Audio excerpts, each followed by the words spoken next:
بسم اللہ الرحمن الرحیم۔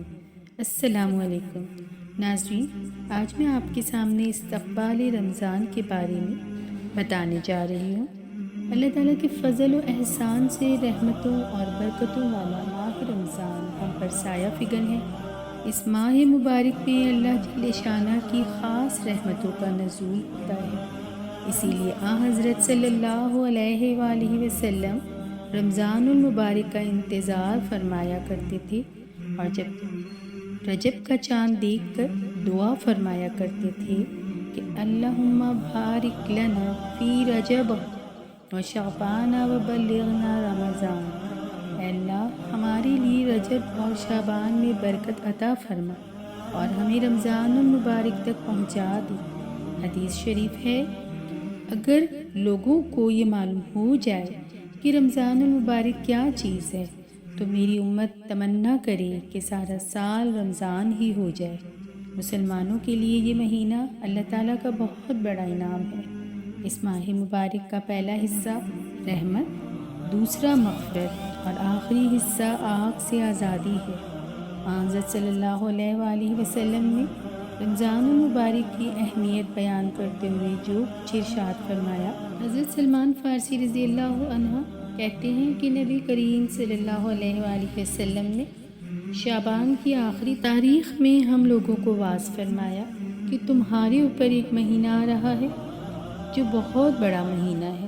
اس میں ایک رات ہے شب قدر جو 1000 مہینوں سے بہتر ہے۔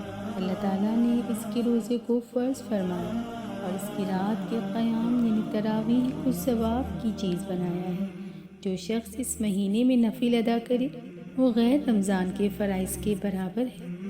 جو شخص اس مہینے میں فرض ادا کرے وہ ایسا ہے جیسا کہ غیر رمضان میں 70 فرض ادا کرے۔ یہ مہینہ صبر کا ہے اور صبر کا بدلہ جنت ہے، اور یہ مہینہ لوگوں کے ساتھ غمخواری کرنے کا ہے۔ اس مہینے میں مومن کا رزق بڑھا دیا جاتا ہے۔ جو شخص کسی روزے دار کو روزہ افطار کرائے اس کے لیے گناہوں کے معاف ہونے اور آگ سے خلاصی کا سبب ہوگا، اور روزے دار کی مانند اس کو ثواب ہوگا۔ یہ ایسا مہینہ ہے کہ اس کا اول حصہ اللہ کی رحمت اور دوسرا درمیانی حصہ مغفرت ہے اور آخری حصہ آگ سے آزادی ہے۔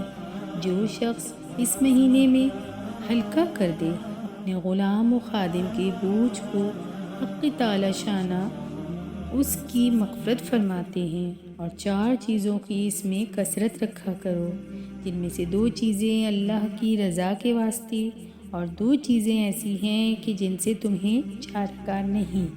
پہلی 2 چیزیں جن سے تم اپنے رب کو راضی کرو وہ کلمہ طیبہ اور استغفار کی کثرت ہے، اور دوسری 2 چیزیں یہ ہیں کہ جنت کی طلب کرو اور جہنم سے پناہ مانگو۔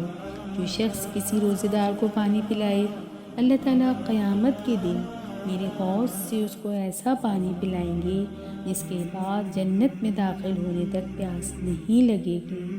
حضرت صلی اللہ علیہ وآلہ وسلم نے فرمایا، جو آدمی روزہ رکھتے ہوئے باطل کلام اور باطل کام نہ چھوڑے تو اللہ تعالیٰ کو اس کے بھوکا پیاسا رہنے کی کوئی ضرورت نہیں۔ مسلمانوں کی اکثریت رمضان المبارک میں نماز، روزے، زکوٰۃ، خیرات اور ذکر و تلاوت کا تو اہتمام کرتی ہے۔ نماز کے اوقات میں مساجد بارونق ہوتی ہیں، مگر گناہوں اور معاصی سے پرہیز نہیں کرتی۔ حالانکہ رمضان کی رحمتوں اور برکتوں کا حاصل صرف اور صرف یہ ہے کہ بندہ اللہ جل شانہ کی جو نافرمانیاں کر چکا ہے ان سے توبہ کرے اور آئندہ تمام گناہوں سے بچنے کی بھرپور کوشش کرے۔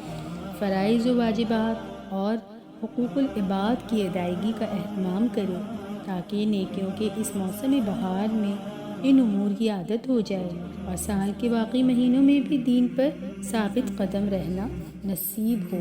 نرم ہو جاتے ہیں، نیک اعمال کرنے کا جذبہ بیدار ہو جاتا ہے۔ یہ مہینہ صبر، عفو و درگزر، ایثار و قربانی، غربا و مساکین کے ساتھ مدارات کا برتاؤ کرنا اور ضرورت مندوں کی اعانت کر کے اجر و ثواب سمیٹنے کا ہے۔ ہر قسم کے گناہوں سے مکمل اجتناب کرتے ہوئے ذکر و تلاوت، درود شریف کی کثرت، نماز باجماعت کا اہتمام، نوافل و دیگر نیک اعمال اور خیر کے کاموں کا اہتمام کیا جائے تاکہ ہم رمضان شریف جیسے اللہ کے معزز مہمان کا شایان شان استقبال کر کے پورا مہینہ اللہ تعالیٰ کے احکامات اور سنت نبوی کے مطابق زندگی گزاریں۔ اگر آپ کو میری یہ ویڈیو پسند آئے تو میرے چینل کو سبسکرائب ضرور کیجیے گا اور بیل آئیکن کے بٹن کو پریس کر دیجیے گا۔ شکریہ۔